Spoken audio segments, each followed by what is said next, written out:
Muito bem, vamos dar uma passeada pela filosofia e vem comigo, que eu te mostro sobre quem a gente vai falar hoje.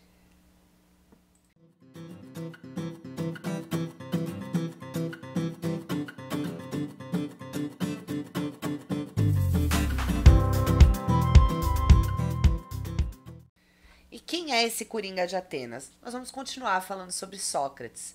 Daqui a pouco você vai entender por que o Coringa de Atenas. Bom, Sócrates foi contemporâneo dos sofistas, nós já estudamos os sofistas, quem não viu, vou deixar um card aqui de sofistas.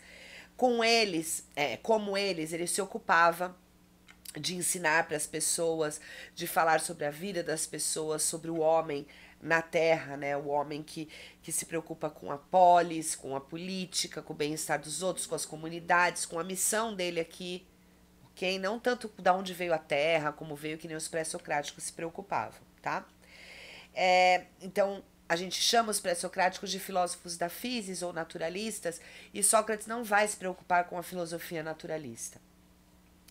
Tem um pensador romano chamado Cícero, que ele vai usar uma frase para essa mudança de pensamento de Sócrates, que é: Sócrates trouxe a filosofia do céu para a terra. Então você não ficava mais contemplando os astros, tentando imaginar como tudo aqui se deu. Você simplesmente focava no homem vivendo na terra, nas comunidades e nos problemas terrestres, nos problemas palpáveis, certo? Bom, também ao contrário dos sofistas, ele não se preocupava em cobrar das pessoas pelos ensinamentos, ele não achava nem justo cobrar das pessoas.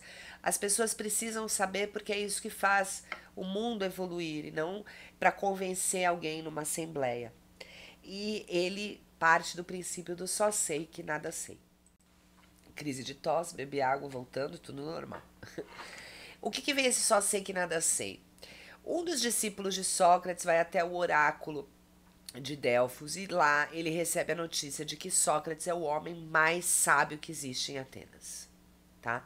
Quando ele chega em Sócrates e fala isso, Sócrates vai ficar pensativo, mas como assim eu sou mais sábio? Eu nunca me coloquei nessa condição. Eu não acho que é uma verdade para ser passada assim. Eu busco a universalidade, né? Eu busco uma verdade, mas eu busco dentro das pessoas. E aí vai dar um estralo nele, ele vai falar: "Ah, eu já sei porque eu sou o homem mais sábio. Porque eu tenho certeza que nada sei, eu só sei que nada sei.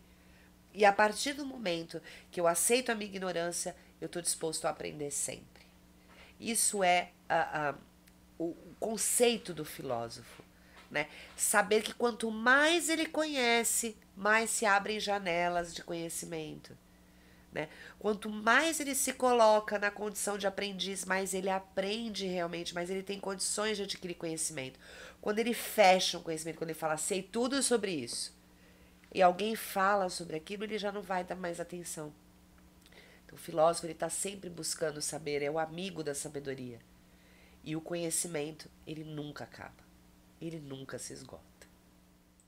Um outro ponto importante para a gente falar é que Sócrates acreditava, né? E devido ao que aconteceu com ele, a morte dele, nós também temos um vídeo de Sócrates aí para assistir quem não viu, contando da morte, os métodos que ele usava. Vou deixar o card. Ele acreditava que as perguntas são muito mais importantes do que as respostas, né? 1000 respostas às vezes não dão a explosão que uma pergunta pode causar, o incômodo que uma pergunta pode causar, tá? Ele dizia que a humanidade está diante de questões muito importantes para as quais não é fácil encontrar respostas. Deus existe, o que é a morte, né? Deuses no caso dele. E então abrem muitas possibilidades. Algumas pessoas fecham os olhos para essas possibilidades porque vai dar muito trabalho conhecer tudo isso, vai dar muito trabalho correr atrás de tudo isso. Então eu desisto, fecho os olhos, segue aí, né? Deixa a vida me levar, a vida leva eu. Outras pessoas podem se enganar. Elas sabem que estão se enganando, como se ela soubesse tudo que ela precisa saber. Eu não preciso saber disso. Tudo que eu preciso saber para viver bem, eu sei. Isso aí não me interessa, tá? E isso vai dividir a humanidade em duas porções, em duas partes. As pessoas que julgam que sabem de tudo, ou que sabem o suficiente, ou as pessoas que estão 100% certas, né? E as pessoas que se mostram indiferentes. As pessoas que, não quero saber, não tô nem aí, tá? Esses dois tipos de pessoas são aquelas pessoas que, na metáfora que eu falei lá atrás, eu não lembro se eu falei em algum vídeo, mas geralmente em aula, nas primeiras aulas de filosofia eu falo, que é a metáfora trazida por Isso, eu nunca consigo falar o nome dele, mas é o autor de O Mundo de Sofia, Joseph Gardner. Algo muito próximo disso. Ele fala da metáfora do coelho, né? O mundo é como se fosse um coelho tirado de uma cartola. E ali vive, a gente quando é criança, a gente tá ali em cima dos pelos dos coelhos olhando e procurando saber o que o mágico tá fazendo. E aí, ao tempo, a gente vai descendo, aí vai sentando ali no meio do pelinho do coelho. É tão aconchegante que a gente não quer mais sair. Então a gente se torna indiferente. Se alguém chama e fala, vem espiar aqui, o que tá acontecendo aqui, ó. Lá em cima, no pelo, na orelha do coelho. Ah, não, tá super agradável, aqui tá fofinho. São essas pessoas, né? Essa metáfora do coelho serve para as pessoas acomodadas, que é a grande parte das pessoas que estão no mundo. O filósofo está sempre indagando, aquele que tem a capacidade sempre de questionar. E aí vem a história do Coringa, porque é como se nós tivéssemos um bolinho de cartas pretas, um bolinho de cartas vermelhas, e de vez em quando surge um Coringa no baralho, né? Nos baralhos convencionais tem 2 Coringas, que são aquelas pessoas que não, nem são indiferentes e nem acham que sabem de tudo. Elas querem saber sempre mais. Sócrates era o Coringa de Atenas. E a gente tem vários Coringas hoje, né?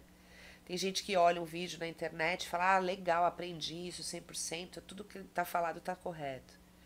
E tem gente que nem olha, ah, não preciso saber desse assunto. E o Coringa é aquele que vai olhar, vai pesquisar, vai se aprofundar, vai querer saber mais, vai questionar se realmente aquilo é um bom conteúdo, é verdadeiro, certo?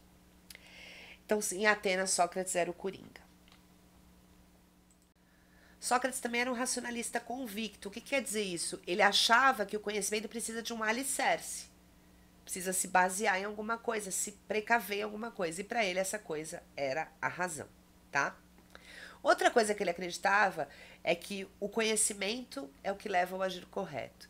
Então, quando uma pessoa praticava alguma maldade, não é porque ela é má. Ela pratica uma maldade porque ela não conhece o bem. Ela não conhece o jeito certo de fazer. Ela faria melhor se ela tivesse conhecimento. Por isso que é tão importante ampliar o conhecimento, porque as pessoas vão procurar fazer o bem, vão se sentir mais felizes fazendo bem. E a partir disso, as comunidades vão melhorar porque mais pessoas adquiriram conhecimento e mais pessoas vão querer fazer o bem, tá? Contrário dos sofistas, né? Que acreditavam que a capacidade de distinguir entre o certo e o errado estava na razão e não na sociedade. A razão distinguia. Ele vai dizer que não, se a sociedade é uma sociedade que não tem uma validade universal do que é bom, ela não vai conseguir ensinar para as pessoas o que é certo e o que é errado, através do compartilhamento de conhecimento, né? Bom, ele achava impossível alguém ser feliz se agisse contra as próprias convicções. Então, eu sei que é errado roubar e eu roubo, eu não tenho como ser feliz. Eu só roubo quando aquilo não é minha convicção, eu não vejo erro naquilo, os meus valores estão alterados. Eu me corrompo porque meus valores estão alterados. Porque se eles tiverem, meus valores forem corretos, eu não vou me corromper porque isso vai me fazer infeliz, tá? Aí eu vou deixar aqui um pensamento para vocês, porque ele termina dizendo que ninguém deseja ser infeliz. Então, se a pessoa age contra as suas convicções, fazendo a coisa errada e vai ser infeliz, não tem sentido. Ela só é infeliz porque ela não sabe o que está fazendo. Vamos transportar isso para os nossos dias.